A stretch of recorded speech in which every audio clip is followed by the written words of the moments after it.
hours crafting a planning system only to find it's gathering dust on your desk by the end of the week? If that sounds familiar, you're not alone. Today, I'm sharing 5 practical steps to bridge the gap between planning and action so that your planning system becomes an essential part of your daily workflow. Welcome back to the channel, and if you're new here, I'm Dr. Katie Linder, a certified project manager, change manager, and coach who works full-time leading and supporting teams in higher education. On this channel, I offer real-world examples of how project management translates into the higher ed environment. If you're looking for ways to use project management tools and skills, both professionally and personally, to bring more ease to your work and life, you're in the right place.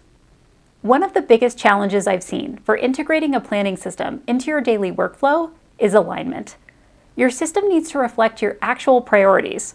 Otherwise, it becomes just another tool that seems great in theory, but doesn't actually help you in practice. So let's take a closer look at your current system with a few reflective questions. Is your planning system set up to accommodate both recurring tasks, like weekly meetings, and one-time activities, like a special project deadline? Does your system help you clearly see what's most important to focus on each day? Or does it feel overwhelming, like there are too many tasks to manage? Are you using the right level of detail? For example, are you overloading your plan with microtasks or underplanning by skipping key steps? And what about your goals? Do you find that your system reflects your long-term objectives, or is it mostly focused on short-term tasks? Finally, does your system allow you to realistically plan for what you can achieve in a single day? At the most basic level, you want to ask yourself, what do I need this system to help me accomplish each day? Once you know the answer, you can tailor your system to meet those goals. If your answers to these questions highlight areas for improvement, don't worry. These are all opportunities to fine-tune your system and bring it into better alignment with your priorities. Now, it might be kind of obvious to point this out, but your planning system only works if it's actively used. It can't be something you check occasionally or forget about altogether. You'll want to start building in time to plan your day. This could be 10 minutes in the morning or even the night before, but the goal is to create a consistent habit. Then you can add in regular review periods. A midday check-in is a great way to realign yourself and ensure you're staying on track. At the end of the day, take a few minutes to reflect and make adjustments for tomorrow. You might also eventually consider weekly, monthly, or quarterly check-ins to see if you're still on track for longer-term goals and objectives that you're working toward. If you're using a digital system, you can also automate reminders to prompt you to check your plan, and these notifications can act as a nudge to help keep you accountable. One of the biggest barriers to consistently using a planning system is accessibility. If it's not easy to access, it'll feel like an extra chore rather than an integral part of your day.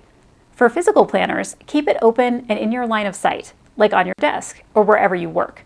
For digital systems, pin the app or website to your computer or phone's home screen for quick access. If there is an app available, make it something that you become very comfortable with using across your devices. You can also look into how best to simplify how you add tasks. For example, try sticky notes, widgets, or quick entry tools to make your updates seamless. The less friction, the more likely you are to use the system. It's important to note that a planning system isn't something you set up once and then forget about it. It should grow and evolve with your needs. It can take time to adjust it regularly, but if something isn't working, you need to tweak it, or you might fall off using the planning system altogether. For example, if you're struggling to fit everything into a daily format, consider switching to a weekly view, or vice versa. You can also incorporate feedback loops for yourself. For instance, look for patterns. Are there tasks that you're consistently rescheduling? That might be a sign to rethink how you prioritize or estimate your time. Ultimately, your planning system should feel like a tool that you control, not something that controls you. The true measure of a planning system is whether it helps you achieve your goals and feel more organized. Ask yourself, what's working? Are you feeling less overwhelmed, more in control of your day? You'll also want to track your wins. Find ways to use your planning system to celebrate completed tasks and progress on long-term projects. Checking off those boxes and seeing those accomplishments add up can be incredibly motivating and reinforce why you're using the system in the first place. And don't forget to celebrate all progress steps. Even small wins matter, and recognizing them can inspire you to keep using and refining your system. By aligning your planning system with your priorities, making time for planning and review, keeping your system accessible, treating it as a living tool, and reflecting on its impact, you can fully integrate your planning system into your daily workflow. And the result? More ease, focus, and productivity in both your professional and your personal life. Now, I'd love to hear the strategies that you have found helpful for integrating your planning system into your daily routine. Share your tips in the comments below. And don't forget to subscribe to the channel for more videos on how to create more ease with your work and with your projects. Thanks for watching, and I'll see you in the next one.